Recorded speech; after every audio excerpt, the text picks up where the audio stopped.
noite a todos. Estamos informando aos seus seguidores que você iniciou um vídeo ao vivo. Hoje, a terceira parte de uma trilogia que começou com uma live com a Juliana Mori, a segunda com a Juliana Mori e a Regina Freire, e agora a terceira tratando sobre a condução da clínica fonoaudiológica e lugar da família e da escola no tratamento. Boa noite, eu vou enviar o convite para a Juliana. Vamos lá. Enviando o convite. Convite realizado. Ok. Então, aguardando a Juliana entrar, enquanto isso eu vou apresentando o currículo dela. Amor, conseguiu entrar? Ô, amor, vira a câmera, vai. Ah, é? Vira a câmera de novo, amor. Tudo bem, meu amor? Só que você tá sem som. Você tá sem som. Ou sou eu que tô sem som? Tá me ouvindo? Agora eu tô te ouvindo. Agora sim. Agora Perfeito. sim. Então tá. Tá ótimo. Vou começar então. Pessoal, a live de hoje sobre a condução da clínica fonoaudiológica e o lugar da família da escola no tratamento. Você está me escutando bem? Tô super. Só não tá parando direito o celular, mas a gente vai assim. Vamos lá. Tá. A Juliana é fonoaudióloga, mestre e doutoranda em fonoaudiologia pela PUC de São Paulo, especialista em clínica interdisciplinar da primeira infância, pelo COGEDA, pela PUC de São Paulo, especialista em fonoaudiologia nos transtornos psiquiátricos da infância pela Faculdade de Medicina da USP, membro do Grupo de Trabalho de Saúde Mental da Sociedade Brasileira de Fonoaudiologia, fonoaudióloga do Núcleo Pais Bebês, do setor de saúde mental, o Departamento de Pediatria do Núcleo de Bebês com Sinais de Risco, em Saúde Mental do Departamento de Psiquiatria, ambos da Universidade Federal de São Paulo, membro fundadora do AVER, Grupo Interdisciplinar em Saúde e Desenvolvimento. Amor, eu vou ler o argumento e começo com algumas interrogações, tá? Tá. Pode falar. Vamos lá. É só, amor, Vamos lá. gira a rosquinha atrás do negócio ali que tá solto. Tá tudo bem, tá tudo bem. Tá tudo bem. Vamos lá. O argumento é sempre quem faz é o convidado, tá? Vou lê-lo. Qualquer posicionamento clínico deve estar articulado a um suporte teórico que explicite quais as transformações derivadas, você está de lado agora, meu amor, de seus derivadas, de seus deslocamentos do campo teórico para o prático. Para o fonoaudiólogo clínico da linguagem, a concepção de sujeito e de linguagem devem ser solidárias e consistentes com a condução feita pelo terapeuta frente ao paciente e seu sintoma. Além disso, quando se trata de crianças, é imprescindível considerar, nessa mesma lógica, a aldeia que a sustenta nos caminhos de sua constituição. Entretanto, como manejar as diversas demandas advindas desses outros, que incidem sobre a criança diante de um ideal que muitas vezes vai na direção contrária à condução de um tratamento? Queria te fazer uma pergunta, porque tem vários pontos importantes aí, né? Primeiro, hoje está rolando no Senado, se não me engano, uma votação para os pais poderem não enviar os filhos para a escola, né, para quem não está sabendo. Inclusive, eu recebi vários WhatsApps em relação a isso. Mas sabemos que a escola tem um papel fundamental na construção psíquica de uma criança. Queria te colocar uma primeira pergunta que diz um pouco a respeito. De um lado, a escola vai realizar sobre a criança demandas ou exigências civilizatórias que muitas vezes a criança, com entraves na Constituição, não tem condição de responder. Primeira questão. Sim. Como que, né, você tem percebido isso? Né? E de outro, a escola também tem sido um lugar importante de patologização da própria criança. Patologização, inclusive, relembro aqui a pesquisa da Anvisa, que aponta que no período escolar, né, por exemplo, 26,8% das crianças brasileiras são medicadas com Ritalina ou metilfenidato. Né? Esse é um grande exemplo quanto, né, a escola tem lidado mal, né, de alguma maneira, né, com as dificuldades de adaptação da criança na própria escola. Com você a palavra, meu amor. Bom, boa noite. Primeiro eu queria te agradecer, na verdade, o convite, que eu fiquei surpresa que era na sequência da live com a Regina. Achei que a gente ia ter umas semanas de folga, mas veio na sequência, que bom, que foi pertinente, e que ao longo dessa semana, eu queria só fazer um adendo, ao longo dessa semana eu recebi diversas manifestações de fonoaudiólogos e pessoas da área, de áreas afins muito próximas, agradecendo tanto você, Michele, quanto a mim, né, a oportunidade de ter um lugar para se falar de fonoaudiologia, né? A gente sabe que você é psicanalista, é um canal onde muitos psicanalistas circulam aqui, né? É óbvio que muitos psicanalistas têm uma interface, têm um diálogo com a fonoaudiologia pela própria proposição do campo de trabalho, né? Mas nem todos estão tão próximos a ponto de armar diálogos, né? E assim, a fono está muito grata por isso, né? A fonoaudiologia está muito... várias pessoas me pediram, inclusive me indicaram, façam outras lives, convida não sei quem, abriu um campo, eu acho, Claro. De gente querendo falar. E eu acho que você fez isso, amor, com a psicanálise, e eu acho que abrir espaço para um outro campo que também se propõe a dialogar com a psicanálise é demais pertinente, e eu, em nome das fonos, queria te agradecer, né, em nome das pessoas que são da minha área, né? Seguinte, bom, você me fez uma pergunta que eu acho que é de extrema importância, tá? E é pertinente. Vou tentar te acompanhar no jeito Michele Câmeras de fazer live, que vai para lá e vai para cá. Porque eu ia chegar nessa questão da escola no fim, acho que não é qualquer coisa. Eu tinha pensado, porque quando a gente vai falar um pouco, queria retomar um pouco o que a Regina disse. Se você achar que dá para te responder então, essa pergunta. Sim, claro. Tá. Claro. Porque eu acho que isso é de extrema importância. Eu queria só articular um pouco com esse trabalho da fono e o lugar que entra isso, porque eu acho uma questão crucial para a gente discutir, e gostei da questão, inclusive, dava para fazer um tema só sobre isso, porque eu acho que é super pertinente.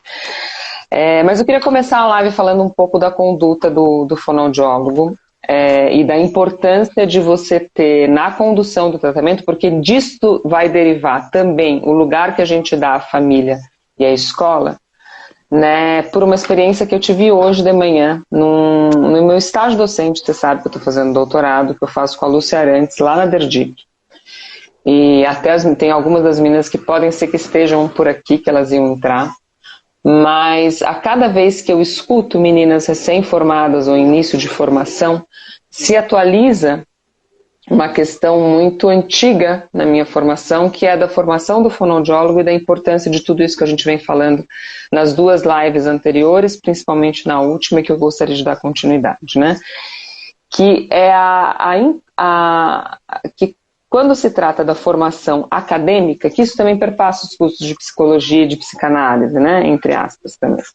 Quando se trata de uma formação acadêmica num campo de pesquisa, num campo de conhecimento, tudo aquilo que a gente aprende na teoria, quando a gente vai passar para a prática, ou seja, é um campo clínico, na verdade, onde a gente vai aprendendo como se deve fazer, ou tendo diversas leituras e diversos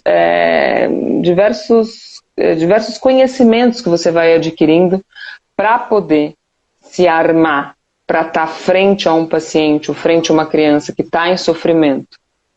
No nosso caso, dos fonoaudiólogos, um sofrimento em relação a um sintoma na linguagem, um sintoma na fala. E aí inclui todo mundo que trabalha com as diversas áreas de fonoaudiologia. Porque eu também tive um caso hoje que me emocionou muito, que eu saí, que eu vou falar dele ao longo da live. Que tudo aquilo que a gente aprende na prática, nada dá certo na hora que a gente vai trabalhar com o paciente, né? Na teoria de hoje, tudo que a gente aprende na teoria, na hora que a gente vai para a prática, nada aquilo dá certo. Nada aquilo dá certo porque faz um furo no conhecimento, que é o furo da existência do sujeito, né? Então, se a gente se propõe a tratar com alguém vivo, alguém que está ali pulsante, né? A gente não dá conta de colocar esse sujeito na teoria, né? E este furo, eu acho que é disso que se trata a formação do clínico, né? E para a psicologia, os psicólogos, digamos assim, apesar de ter isso na sua formação, mas, amor, tu entra com a entrada...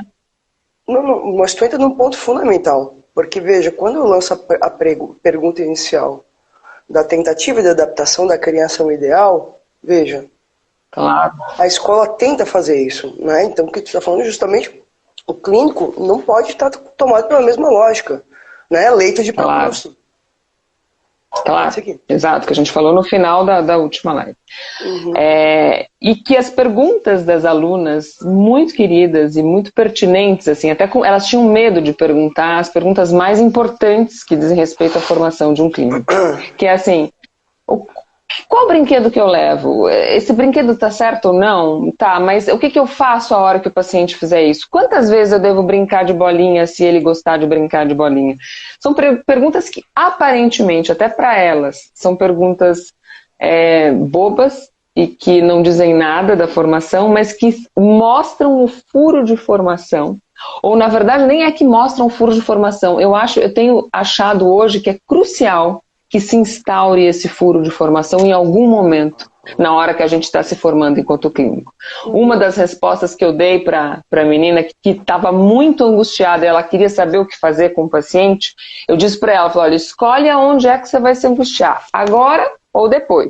Se a gente programar tudo que você fizer com o paciente agora, na hora que você entrar na terapia, a angústia vai vir ali. Agora, se você quiser lidar com a angústia agora, a angústia vai vir agora. Ou seja, em algum momento, para alguém que se propõe trabalhar com o sujeito, a partir, né, e considerando o sujeito como sujeito, seja sujeito desejante ou sujeito falante, a gente tem um certo nível de angústia, porque não se trata de aplicar um ideal àquela criança, aquele sujeito que está na nossa frente, tá?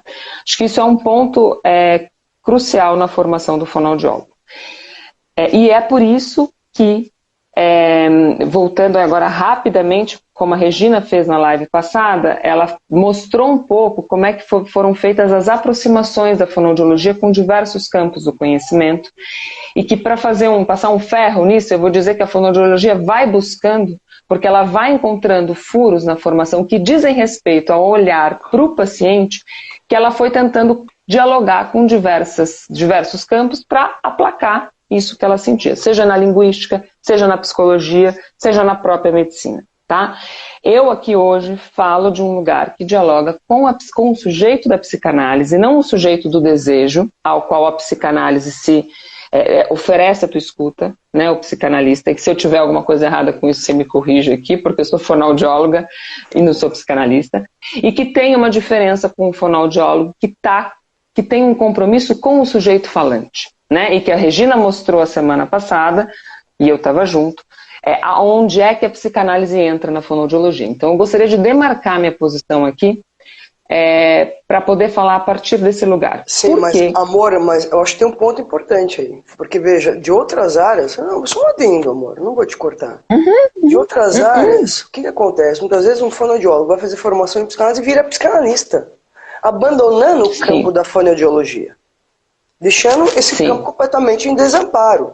Né? Já pensou se os nutricionistas, todo mundo que vai fazer uma formação em psicanálise, ou fazer uma análise para ter uma escuta diferenciada, vai virar psicanalista, vai justamente abandonar o seu campo. Ou seja, seria um horror se todo mundo virasse psicanalista. É um horror, e eu acho que as melhores pessoas com potencial a ser boas fonos, assim, fonos bacanas, viraram psicanalistas, né? Então eu tenho exemplos na minha vida, ao longo da vida, de fonos que viraram psicanalistas, que eu gostaria que tivessem continuado sendo fonos. E tem em algum momento da live, se a gente puder voltar a esse ponto de diferenciação, não num campo rígido de demarcação de que disso a gente trata e vocês tratam daquilo, mas eu acho que é importante a gente passar por esse tema de que tipo de escuta que o fonoaudiólogo oferece e de que tipo de escuta que o psicanalista oferece para um determinado sintoma, que eu acho que faz diferença para quem está ouvindo, né? E é algo que aparece muito em quem está interessado nessa discussão.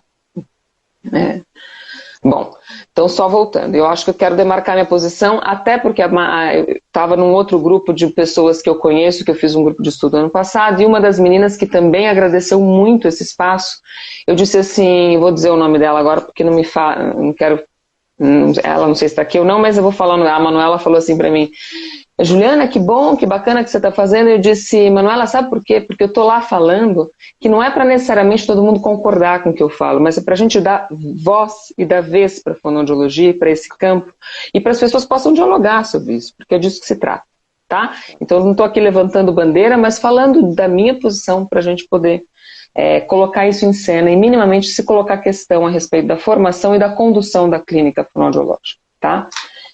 Ponto e a parte. Vamos voltar, então. Então, eu falo de um lugar que eu acho que faz um diálogo com a psicanálise, né, e que assume, né, a entrada da psicanálise subvertendo um pouco, né, a ética da fonoaudiologia, né, e o compromisso da fonoaudiologia na relação com o paciente, tá?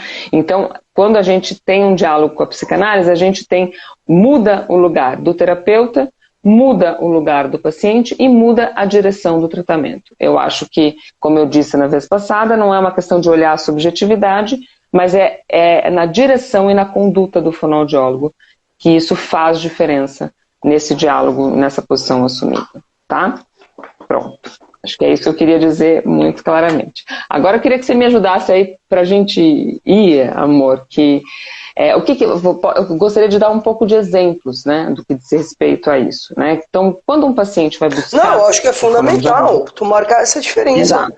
Porque a Regina foi clara na live anterior, quando eu faço uma pergunta para ela sobre a fantasmática dos pais.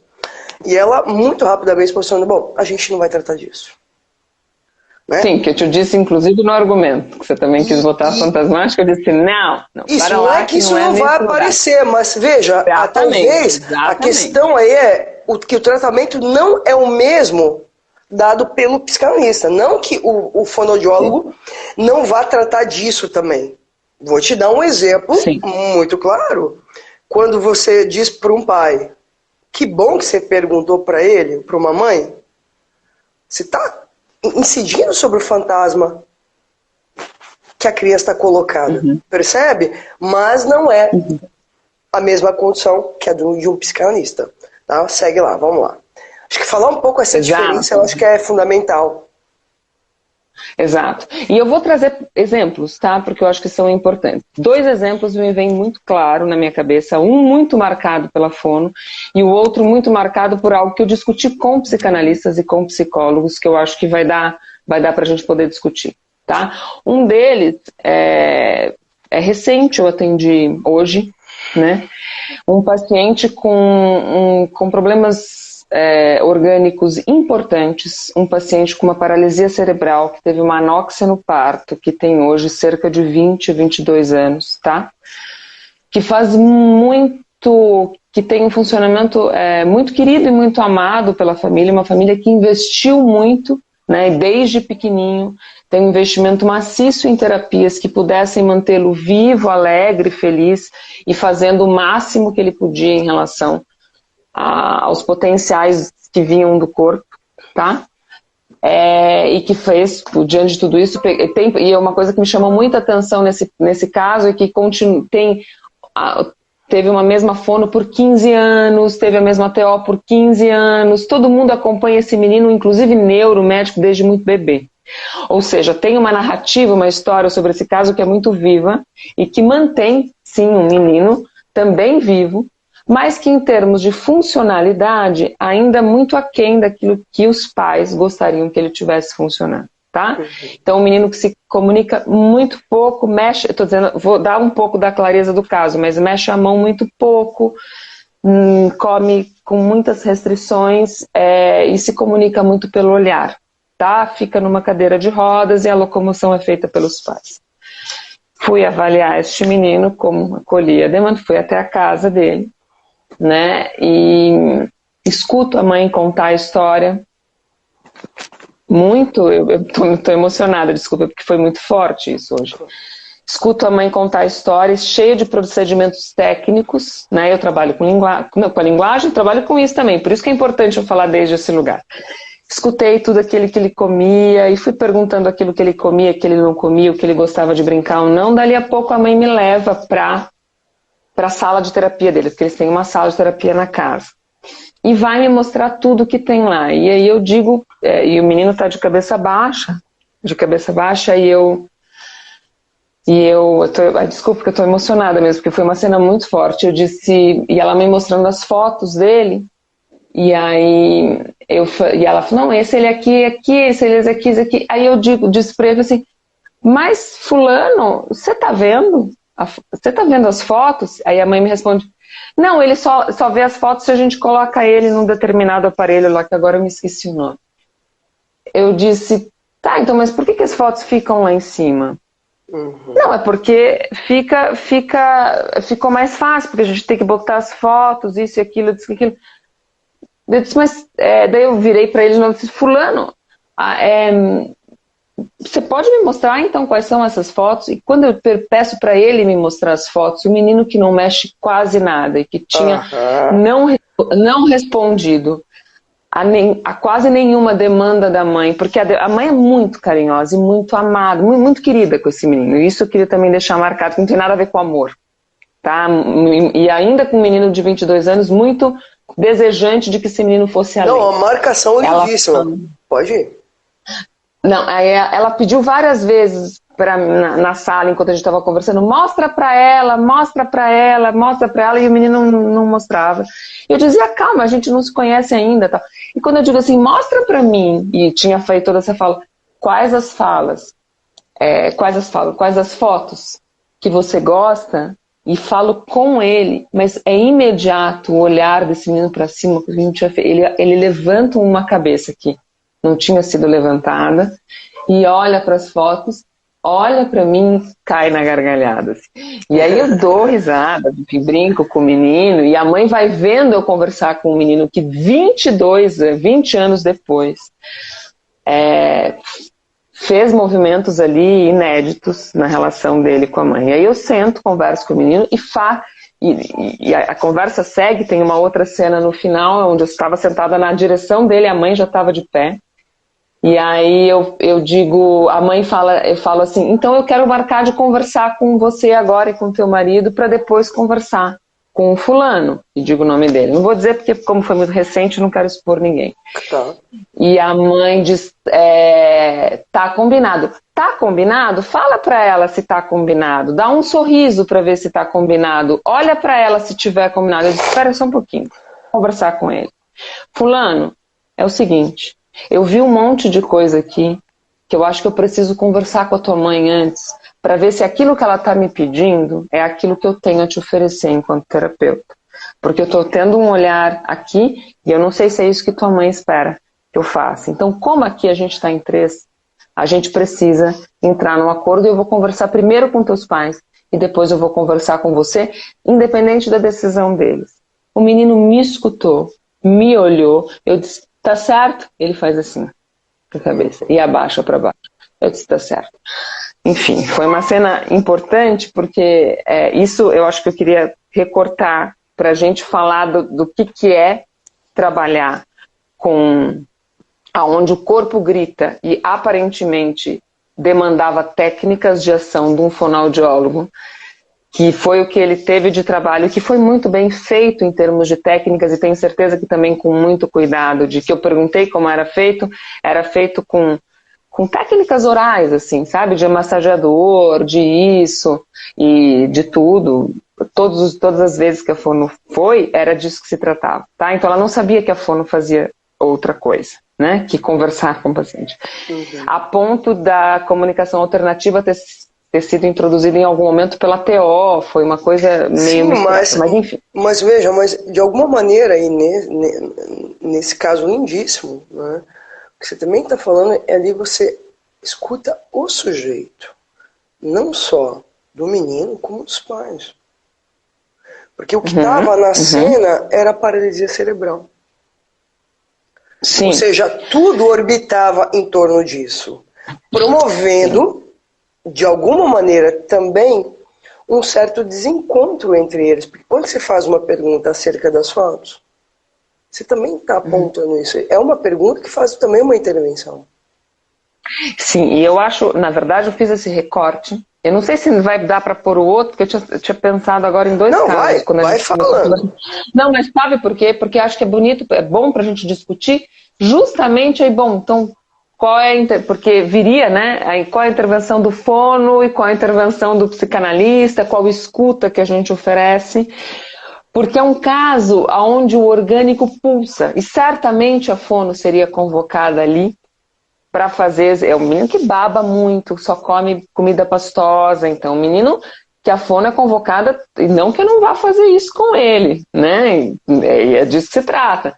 Não que o meu olhar também não esteja voltado para as questões alimentares, para as questões de fala, para uma escuta de um sujeito que se alimenta, para uma escuta de um sujeito que fala, mas é inadmissível, como é que eu posso dizer? Inconcebível. Não dá, é outra ainda a palavra, mas assim, é algo que não dá para separar uma coisa da outra. Né? É um sujeito falante, para mim, que responde a uma estrutura, e para um campo de pesquisa, né? Não só para mim, que responde a uma estrutura na qual ele se movimenta, mas que está indissociado de um corpo pulsional. Claro. Que tá, entende? Posso te dar um exemplo? Eu comecei a minha vida profissional em UTI neonatal. Eu era muito jovem e fazia pesquisas com bebês, etc. E é curioso que eu justamente vou casar com uma pessoa que trabalha com bebês, né? Olha só. Mas olha que interessante. Sabe aquela síndrome, eu me esqueci agora faz muito tempo, que a criança para de mexer, pouco a pouco, tudo, absolutamente tudo. Esqueci o nome agora. Sim, esqueci o nome. Mas essa menina estava na UTI neonatal, só mexia os olhos. Só os olhos. Então, tipo assim, Daiane, o nome dela, já faleceu faz muitos anos também. É um caso que todo mundo conhece. Ficou famoso, assim, porque ela morou muito tempo na UTI neonatal. Nunca foi para casa. E todas as perguntas eram sim, era um piscar e não 2 piscares. E eu... jovem, tomada pelos ideais do curso de psicologia, das teorias psicanalíticas, eu não posso atender, ela não tem Natal. E eu começo a fazer brincadeira de pulsional, de comer partes do corpo dela, levo isso para supervisão, e eu levo um talaguaço que eu saí lá torta, porque justamente... na supervisão, o que eu vou me dar conta? Que eu reatualizo no fantasma dela, em nome dos ideais, da teoria, a cena que ela via. Ela estava sendo comida pela própria doença. Percebe isso? Mas uma coisa é você viver isso no corpo, e a outra coisa é você poder brincar disso com a criança. Não, sim, mas percebe que eu levei isso para a supervisão, por quê? Porque quando eu começo a brincar disso, ela começa a cair lágrimas. Né? E justamente, né, porque eu acho que aí tem um ponto importante que você está trazendo, que é a minha provocação, que isso não dá para enfiar o paciente dentro de uma teoria. Ou seja, o que você está falando é preciso escutar, quem tem que estar em primeiro lugar é o paciente, e não a teoria. Pode seguir. Sim, nunca dá certo, né? Inclusive esse negócio da teoria. É importante dizer, eu acho que a teoria existe, ela está ali para a gente usufruir, dialogar com ela. Eu acho que ela é um outro com o qual a gente faz diálogo também o tempo todo. Né? Não é que a gente joga a teoria no lixo e faz isso. Outra coisa é a gente tentar encaixar a teoria no paciente. Né? Eu acho que isso em relação a tudo, né? Eu sou uma pessoa bem avessa a qualquer tipo de método muito rígido. Eu tenho uma dificuldade imensa com protocolos, com testes, com tudo. Eu sim, não dou a certo questão aí é a tentativa ortopédica, né? De adaptar o sujeito ao ideal. Mas eu sei vários, inclusive na área da psicanálise, da fono, que eu trabalho com bebês, eu sei de vários, estudo vários, estão aqui todos por detrás na hora que eu entro em cena com o paciente. Mas dali eu aplicar alguma coisa vai um trabalho, porque para mim eu fico muito atenta à escuta do paciente nesse momento. Tá. Mas eu acho que isto é algo que convoca, porque uma fonoaudióloga, ali onde o corpo urge, ela está muito é muito fácil ela cair em algo de fazer exercícios, de responder a isso que não foge da lógica da nossa live, que tem a ver com isso como é que a gente responde, a gente não colocou ali, a gente colocou a escola e a família, isso é uma demanda da família, né? Da família e do ideal de como um paciente deve funcionar, né? E que eu acho que é essa subversão que a psicanálise traz para a fonoaudiologia, justamente esse descolamento do ideal. De você poder acompanhar o paciente, fazer algo, acompanhar o paciente na trajetória dele, com uma escuta afinada para os sintomas de linguagem, mas não com o objetivo de curar, de sarar, de que ele deixe de fazer isso, de que ele deixe de fazer aquilo, mas de que você permita minimamente uma movimentação desse paciente na direção de ser um sujeito que possa, eu acho que possa fazer escolhas. Eu acho que um sujeito que pode escolher, eu acho que é importante. Sobre isso eu queria te fazer uma pergunta que me ocorreu hoje na parte da tarde, que eu estava pensando, né? Dia de live eu fico pensando na live. Tem um pouco, de um lado, quando essa criança vai para a escola, existe uma certa demanda de mantê-la num certo lugar de exceção. Tá? Paula? Quando eu digo mantê-la num lugar de exceção, eu vou te dar um exemplo, tá? Por exemplo, uma criança autista, que, por exemplo, na hora do intervalo, não fica com outras crianças, é levada pela professora que acompanha, o auxiliar, para a sala dos professores. Ela está na escola e não está ao mesmo tempo. Lembrando, um exemplo que eu gosto muito, que está no livro do Lugar de Vida, 20 anos depois, se eu não me engano, que é um exemplo trazido pelo um texto do Rinaldo Voltolini, da Cris Kupfer, e eu acho que tinha uma outra autora também, de um encontro de uma criança autista com um menino, a menina estava comendo lixo, e o menino assim, caramba, meu, tu não sabe que não pode comer lixo? E a partir dessa intervenção do menino, a menina para de comer lixo. Talvez um adulto não pudesse fazer isso, mas não dá de perder de vista, né, os efeitos terapêuticos do encontro dessa criança com dificuldades com outras crianças. Quer dizer, me parece que tem uma discussão importante assim nesse sentido. Não, que primordialmente é o lugar da escola, né? É o lugar, é o que mais a escola pode e deve oferecer a uma criança, né? Alguém que entre, que regule um pouco, que entre aí você fala melhor que eu que isso, que eu estava lembrando de você, né? Que a escola entra como um terceiro que vai regular um pouco a relação dessa criança com os pais e com a família, enfim, que entra com quem bota uma regra diferente, né? Meu amor, tá cortando um pouquinho. Eu ou o áudio? Segue. Para mim não tá cortando. Para mim, pelo menos, não sei se é minha internet, mas segue. Tá. Tá indo agora. Primordialmente é o lugar da escola, né? Então, respondendo a sua pergunta e entrando um pouco na tua pergunta que você fez no início, eu acho um horror isso, né? Das mães estudarem e terem autorização para... Você tá me escutando? Você tá com uma cara de que não tá me ouvindo, tá? Não, tô interessado. Das mães poderem... Não, eu acho bem complicado, porque você tira da escola justamente a função da escola, né? E restringe a escola como se você estivesse lá para aprender português, matemática, geografia, aprender conhecimentos, dos quais, meu amor, se você não souber aqueles... Calma aí, deixa eu só perguntar. Gente, a Juliana tá cortando só para mim ou tá cortando para todo mundo? É a minha internet? Será? Alguém pode mandar aqui? Eu ouvi que tá tranquilo. Tá tranquilo? Sem cortes. Então deve Mas ser também você tem que me ouvir, né? Mas você tem que me ouvir, né? Não adianta nada. Não, eu sei, meu amor, eu sei. Segue lá. Uhum. Tá. O que eu acho que... Então, voltando, eu ia dizer assim, se isso for autorizado, que as mães possam ensinar seus filhos em casa e que isso possa acontecer no âmbito familiar, se tira da escola a função primordial da escola para todas as crianças, né? Restringir a função da escola como se... Para mim, a escola, o aprendizado do português, da matemática, geografia e ciências é um pretexto para a gente ir para a escola. A escola está ali para fazer outras coisas, né?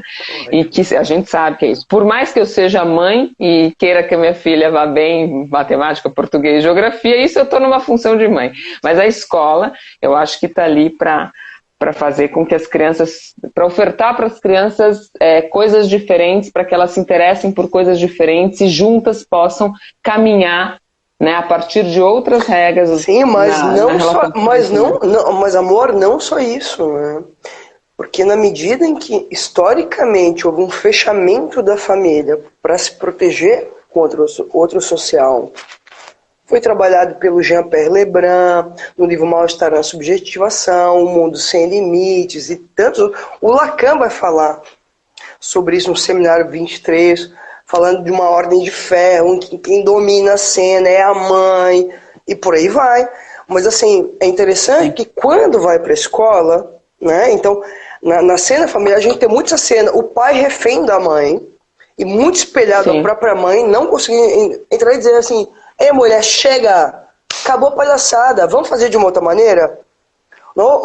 Percebe? Não, ele fica à sombra da mãe, né? E aí é a cena que eu escuto muito na clínica, que é essa, a criança dorme com a mãe, o pai dorme no quarto, num colchão no chão. Tem algo aí do lugar do terceiro e uma coisa com a criança, que a criança começa o gozo. Então, nesse contexto, a escola adquire uma importância fundamental. Porque ela que vai dizer, ei, tem que limpar a bunda, tem que amarrar o cadarço do tênis, tem que comer comida, tem que isso. Assim como ela vai também passar a descobrir, por exemplo, que as regras da casa dela não são as mesmas regras da casa do vizinho. Isso também liberta essa criança. Por exemplo, um exemplo que o Rinaldo deu aqui em Blumenau. Uma criança X só pode comer a sobremesa se comer toda a comida. Aí o amiguinho da escola diz, não, eu como sobremesa independente do quanto eu coma. E isso dá um clique nela, de também fazer um furo no grande outro. Encarnado nesse momento pelos pais. Né? Enfim, queria discutir um pouco sobre isso, porque... Vamos lá. Sim, eu acho que tem dois exemplos importantes nisso, duas coisas. Uma, lembrar, na verdade, uma coisa importante, e depois adentrar, se a gente está falando isso da escola no geral, que dirá das crianças de inclusão? E talvez eu queria entrar um pouquinho nisso, que são as crianças que eu trabalho bastante, né? Enfim. Mas só o primeiro ponto, lembrar que muitas vezes a entrada na escola, eu que trabalho muito com os pequenos, né? A entrada na escola é uma decisão clínica, uma intervenção terapêutica. Né? Então, a entrada na escola, a indicação de que entre na escola diz respeito a um diagnóstico clínico daquilo que a criança precisa naquele momento. Né? Sim, então, mas lembrando que existe uma obrigatoriedade escolar no Brasil, que é o que está sendo discutido atualmente. Sim. Estou falando de criancinhas pequenas, com as quais eu trabalho, é dessas que eu estou falando. Né? E que eu digo que muitas vezes a entrada na escola é a saída, é uma saída clínica importante para sustentar aquilo que está sendo proposto, que está sendo conduzido num tratamento. Né? Que se ficar só em casa, bom, a gente tem isso, fez uma live só disso quando a gente falou das crianças na pandemia, onde a função primordial da escola foi suspensa e a gente teve que se reinventar. Né? Porque ali na pandemia o que aconteceu foi justamente isso, se suspendeu essa função social da escola, alguns tentaram até fazer minimamente e ficou restrito a questão do conhecimento, e aí se perdeu muito daquilo que deveria ser proveitoso para as crianças em diversas fases. Agora eu queria entrar um pouquinho no lugar da escola, no tratamento que tem a ver com a live, mas nas crianças de inclusão. Inclusive porque foi pedido por muitas mães depois da questão da pandemia. Define para as pessoas que estão assistindo o que seriam crianças de inclusão. Ah, tá bom, então a gente entra em outro campo, né? Talvez um tanto para assim, o que eu queria demarcar, acho que crianças que precisam de uma escuta um pouco mais atenta e que fazem caminhos na relação com o outro e na relação com o conhecimento, às vezes um pouco mais diferentes do que a maioria, né? E que demandam uma escuta um pouco mais atenta na hora dessa criança poder estar na escola e de fato acontecer uma inclusão. E que há um limite, por que eu queria entrar nisso, amor? Porque há um limite muito tênue entre a gente ter uma escuta atenta e tênue não, é um limite importante de ser feito, né? É tênue também. Entre ter uma escuta atenta para que esse sujeito possa, de fato, vivenciar uma vida social com outras crianças e fazer parte da escola diante daquilo que ele pode e respeitando os caminhos na relação com o conhecimento que ele é capaz de fazer, claro. Tá? E armar um arsenal, um arsenal não no sentido ruim, mas armar um anteparo para que essa criança possa estar na escola, sendo que assim ela permanece em casa na escola, né? Então a gente faz tudo a gente arma essa criança de condições especiais para que ela possa estar na escola, porque eu acho que isso diferencia, e eu vejo isso muito nos meus casos e nas escolas. Existem duas propostas inclusivas, uma proposta gerais, assim, e eu estou falando isso pela prática, tá? Não estou trazendo teoria nenhuma, estou falando isso para o que eu vejo. Então eu não vou trazer trazer autor, livro nesse sentido, porque eu estou falando isso diante da prática. Então, tem escolas cuja demanda é vamos tentar, e todas têm boas intenções, pelo menos, acho que os pais não vão dizer a mesma coisa, mas no geral, assim, vamos considerar que elas tenham boas intenções nesse sentido. Umas tentam adaptar o paciente para que o paciente seja incluído na escola. Então, elas vão atrás de ATs que fiquem full time, ATs que funcionem. Eu respeito muito o trabalho de AT e faço usufruto deles, desde que articulados a uma certa estrutura que não é essa que eu estou falando, né? Articulado a uma condução clínica, né? Exato. Uhum. Eu estou falando de alguém que fica, às vezes, com a criança e para fazer como se fosse uma prótese, né? Uma babá? Entre a escola e a criança. Estou falando desse tipo de AT, né? Então, eu acho que tem escolas que fazem a demanda para que esse paciente seja equiparado de coisas para que ele possa ser incluído na escola, e existe uma inclusão, certo? Que respeita mais, ou vai na direção de respeitar de que maneira que essa criança pode estar com o outro, de que maneira que ela pode aprender, e de que maneira que ela pode também fazer furo, né, nas outras crianças que estão com ela.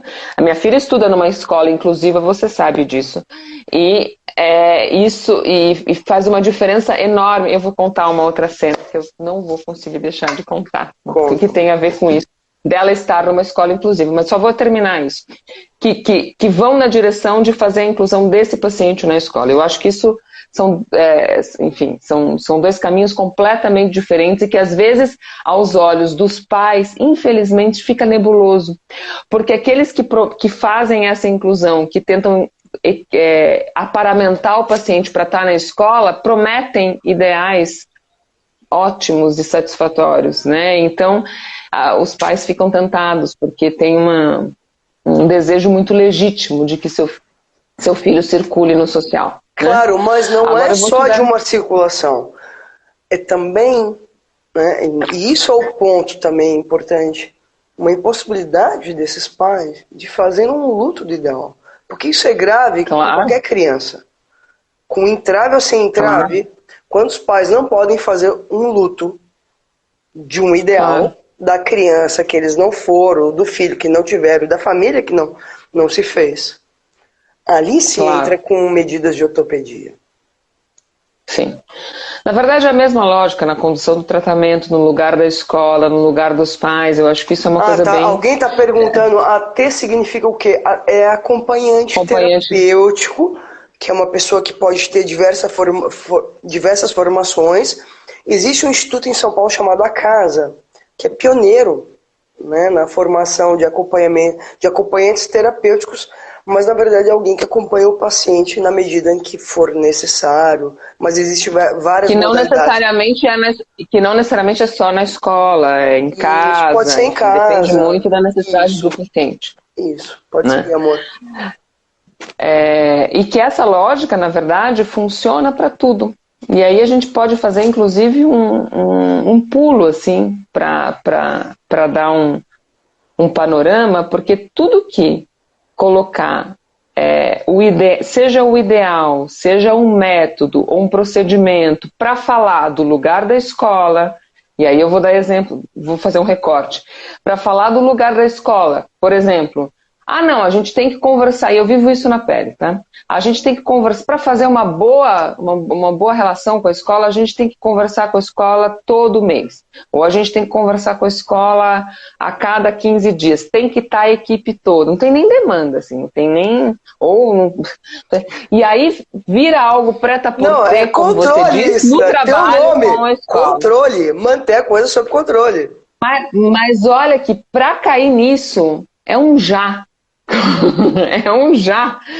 Piscou, tá ali. Porque existe também, existe uma boa vontade, mas existe uma escuta muito falha na hora que a gente tá trabalhando com profissionais até que se pretendem interdisciplinares, que se pretendem escutar o sujeito, que se pretendem estar na direção da condução de um tratamento que privilegie o sujeito. Então, acho que assim, se perguntar lugar da escola, lugar da condução do tratamento, lugar da família, e aí entra também, entro com a família, não entro com a família, eu quero fazer, se der tempo, um adendo sobre isso. Tudo que for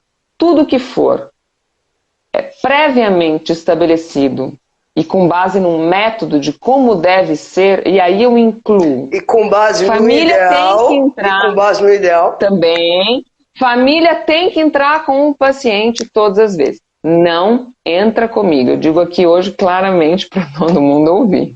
Não entra porque eu tenho um exemplo claro de que às vezes estar com os pais, e que você conhece esse meu exemplo, e eu estou dizendo isso porque eu passo numa clínica onde isso, né, onde isso está em questão.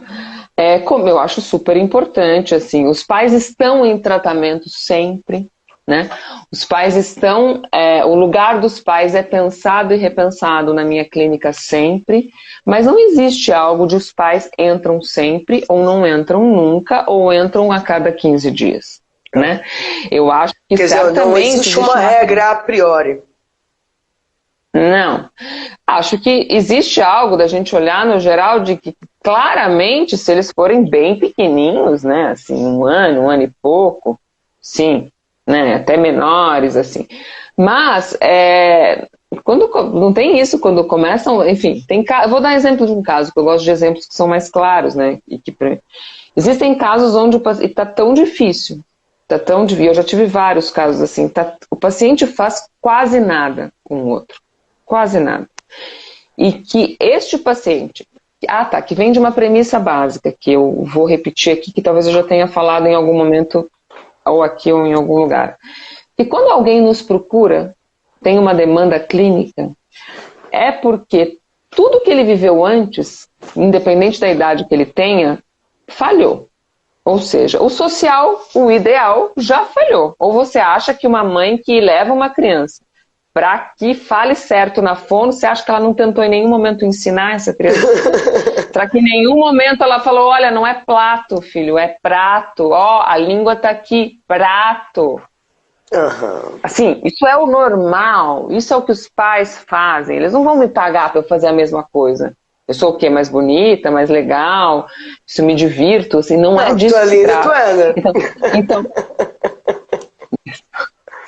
Vamos. ter essa clareza de que quando os pais levam para terapia as tentativas, seja para uma dificuldade escolar, seja para uma tentativa de fazer falar, os que não falam, você acha que os pais vão tentar? Por que eles chegam já dizendo que cor é essa, que cor é essa, que é isso, amarela é isso? Por quê? Porque incessantemente eles tentaram ensinar para os filhos como é que se falava. Eles caíram nisso porque é o único lugar que eles podem cair. Eles não são terapeutas, eles são pais, certo? Então, para preencher esse buraco, é o único lugar que é disso que se trata. Então, quando eles chegam na clínica, tá? A gente não vai fazer a mesma coisa. Disso, para mim, já está muito claro. Posso só fazer uma indicação de um livro, para quem está escutando? Faz. O livro A Criança Retardada e Sua Mãe. Ele é incrível para tratar sobre isso. Né? A mãe que, de alguma maneira, assume uma postura, né, de uma terapeuta que vai salvar o filho. Tanto que tem um método Sunrise, que uma vez eu recebi uma demanda aqui em Blumenau de uma mãe que contratava estudantes de psicologia full time, quase 24 horas, para seguir estimulando a criança, se demitindo completamente. É como se A criança precisa ser estimulada, mas ela não estava na cena com a criança, percebe? E tem algo importante nesse livro que é um pouco assim, isso tem muito mais uma função de apaziguar a angústia dos pais, dizer assim, eu fiz o que eu pude. Claro. Né? E é assim mesmo, né? E eu digo para os pais, é assim mesmo. E no lugar dos pais, que bom que vocês vieram procurar ajuda. Em algum momento, eles viram que não deu certo e eles foram procurar ajuda. Né? A gente só não vai, enquanto terapeutas, oferecer a mesma coisa pintado de cor de rosa, porque não é disso que se trata. Tá? Agora, trazer isso para os pais, tomar isso como uma condição, e saber que os pais, e saber que o sintoma da criança, por que a gente pensa em colocar os pais? Saber que o sintoma da criança está articulado, né? A estrutura parental, para não usar fantasmático e nada, mas está articulado a uma certa estrutura. Eles respondem a vivências e experiências e ao lugar fantasmático aí desses pais e na relação com a criança. É uma resposta, o sintoma é uma resposta. Quer dizer que a gente tem que trabalhar os pais. Dali eles estarem na sessão? Não. Então tem paciente, só voltando nesse exemplo, que o paciente não faz quase nada. O pai fica lá. Às vezes teve um caso onde eu disse assim, olha, vamos fazer. Eu cheguei depois da terceira, quarta sessão, onde o paciente não fazia nada. Eu não ia ficar ali, porque eu não fico mesmo tentando preencher um vazio. Então eu não vou ficar convocando o paciente. Por quê? Porque se isso é uma resposta, vamos lembrar que isso para mim é muito claro. Se isso que o paciente faz é uma resposta daquilo que ele vivenciou na relação com o outro, vamos imaginar um paciente que não respondeu o que os pais tentaram fazer. Aí pais, eu estou falando de toda a aldeia que cuidou dessa criança. O que eles tentaram fazer? Tentaram fazer com que ele falasse. Se ele for para lá e eu tentar fazer com que ele falar e interagir, ele vai responder a mesma coisa. Tá, mas princesa, tem um ponto lindíssimo na tua fala, porque a psicanálise também entra aí, na tua fala, que é um pouco a leitura da transferência dentro da história, dentro da própria lógica do caso. Sim, uma atualização. É um dos lugares onde entra. A gente tem que saber disso, né? Claro. Pra gente minimamente não repetir. Claro. Uhum. E esse caso em si, eu disse para os pais em algum momento. E eu tenho outro caso que eu lembrei, mas esse caso eu disse para os pais em algum momento. Eu disse, senta, por que fica. O que você acha do papai esperar? O menino não falava, né? Esperar aqui embaixo a mamãe. Vamos subir só nós dois. E eu fiz um só nós dois, no sentido assim, vamos aprontar, eu e você lá em cima. E sobe eu e ele. Ele subiu indiferenciado, mas eu fiz uma proposta de vamos fazer travessuras que a gente não conta pro pai. E aí subimos eu e ele. Brincamos. Não foi de nada. Eu acho que eu fui fazendo intervenções, mas certamente a gente brincou muito tempo, e para aquilo virar uma brincadeira demandou muito escuta e muito olhar meu e muita sustentação do nada. E eu descia para os pais e dizia, papai, nós brincamos de bolinha. Aonde ele jogava a bolinha para o céu e eu ia lá correndo catar, porque para esse menino é importante. Mas se o pai visse isso na cena, ia ser, ela não está fazendo nada com o meu filho. Quando eu chego e desço e conto para ele, papai, nós brincamos de bolinha. O papai arma uma cena e isso, o imaginário sobre essa criança, que era, esse meu filho não faz nada, ele não olha, ele não faz isso, começou a mudar o olhar sobre aquela criança. Isso é que é trabalhar com os pais. Saber que direcionamentos são necessários para que a estrutura discursiva que fala sobre essa criança possa ter alguma movimentação. Não é botar o pai lá e ensinar como fazer. Claro! Senão não estão fazendo nada. Claro! Entende? Não é disso. Senão não estão fazendo. Então é saber que movimento que é necessário para que essa estrutura tenha algum tipo de movimentação.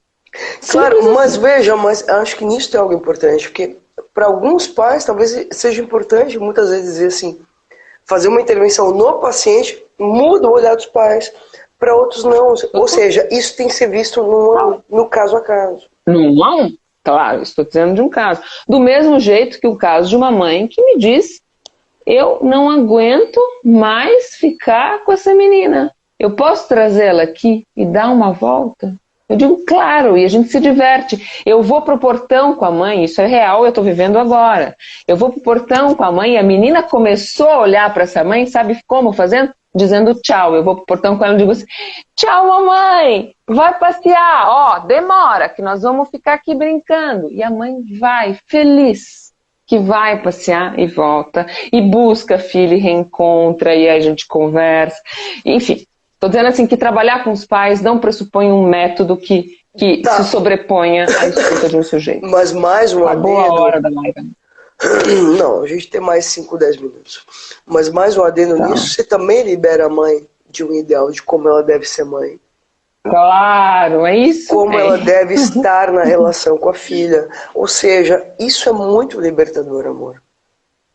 Sim, é disso que se trata. Porque existe um discurso que impera também de que a criança tem que brincar, porque é a partir do brincar que a gente dá conta de tal e tal, sentir prazer, e olhar para a criança, levantar a mão, tal, fica conectado e colado a algo que muitas não dão conta. Não dão conta. E se trata muito mais de ouvir isso, né, do que adaptá-las ao ideal. A gente tem um discurso, mas na verdade na prática é a mesma coisa, é isso que eu quero dizer, né? A gente às vezes parece que está falando de outra coisa, a gente não, eu tento pelo menos não fazer isso. Eu faço análise, né, enfim, para tentar não cair na mesma. Mas eu ia te perguntar justamente isso, porque na verdade, eu vou fazer uma pergunta complexa, tá?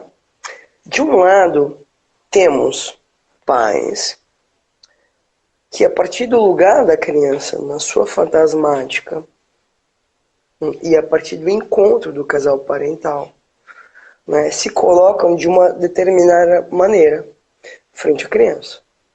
Tá?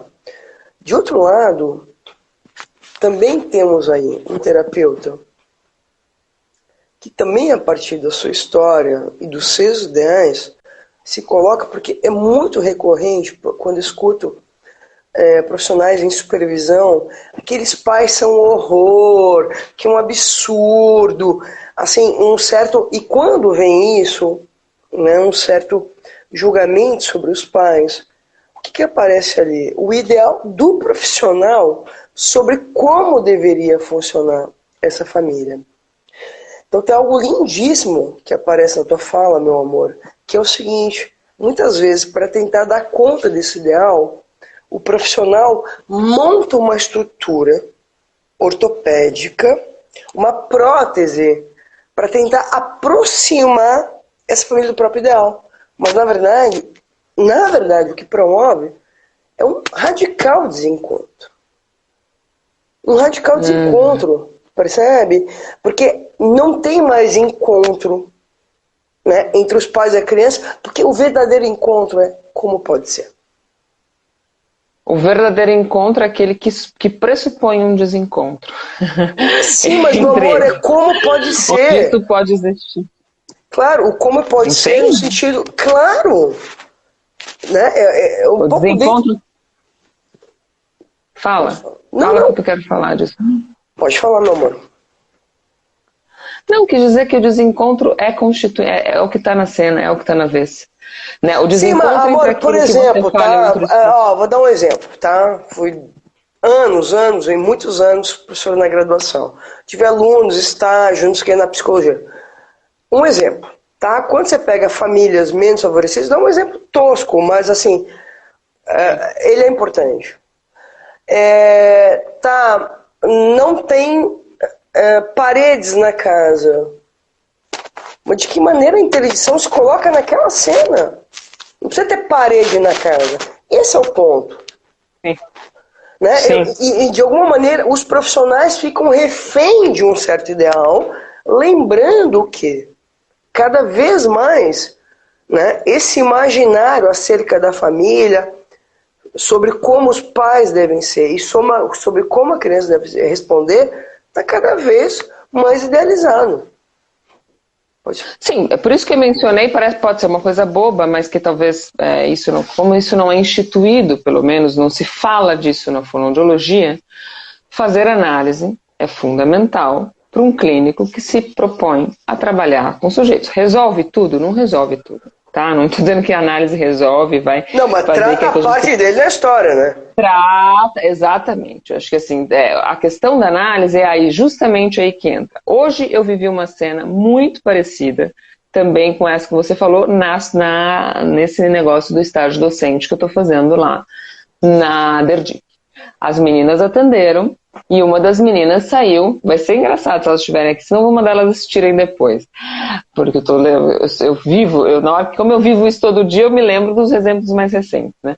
Mas ela chegou e falou assim que era uma história de cortar o coração. Ai, é que eu não posso falar tudo, depois eu te conto, porque é grande a história, mas ela disse que é uma história. Mas eu fiz, Muito triste, fiz é uma história muito triste. Não é isso. Não é isso, mas eu vou fazer um recorte. Mas é que ela disse, eu vou fazer um recorte. Não, vou fazer um recorte da intervenção que a Lúcia fez, que foi boa, foi bonita e que ela falou, é uma história muito triste de cortar o coração. Mas eu entendo por que a Lúcia, pelo menos eu acho que eu entendo porque ela perguntou. E aí ela conta uma história que não foi tão triste assim para mim, talvez não tenha sido para algumas pessoas.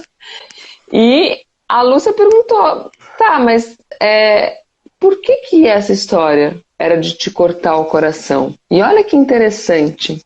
A resposta dessa menina, inclusive, foi porque aí ela trouxe um dado que ela não tinha trazido até então no relato dela sobre a paciente e que não cortou o meu coração, assim, não cortou o coração de muitas pessoas. Eu acho que representa um pouco isso que você disse, e que é um caso bonito. Depois eu te conto, mas eu não posso contar agora porque não dá tempo, mas é um caso lindo. Veja, mas nesse caso, por que corta o coração do profissional? Porque de alguma maneira diz respeito. Exato.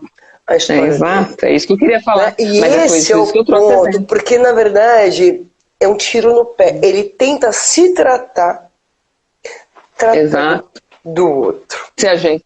Exato, mas foi por isso que eu lembrei, porque é isso, porque ou você se identifica com a mãe, não tem escolha, certo? Não tem escolha. Sim. Ou você faz, ou se você não se analisa, ou você vai se identificar com a mãe ou com o paciente. Assim, alguma identificação na história é preciso para armar um diálogo. A gente funciona nesse registro imaginário, entende? A gente funciona nesse registro, não pode esquecer. E que se a gente não faz análise para tomar uma certa distância da cena, a gente não dá conta, né, de estar ali sem estar tomado ou pelo paciente ou pela família do paciente. No geral, assim. Claro. Acho que é isso. Não, mas eu queria finalizar com uma questão importante que apareceu na primeira e na segunda live, que a gente falou sobre a importância de fazer análise e várias pessoas postaram. Mas e quando não tem dinheiro? Veja, quando se tem desejo, sempre se dá um jeito. Eu, muito jovem, vim para São Paulo fazer análise com a Maria Itaquel e coloquei meu desejo. Eu quero fazer análise com você. Eu já tinha uma análise de 4 anos anteriores. Eu conto essa história em alguma postagem ali no meu Instagram. Quem quiser procurar, fique à vontade. Mas o fato é que essa questão do dinheiro sempre aparece como uma boa desculpa. Né? Isso tem um nome, é resistência. Né? Porque de verdade, né? Independente da condição social, o sujeito sempre encontra uma maneira. Né?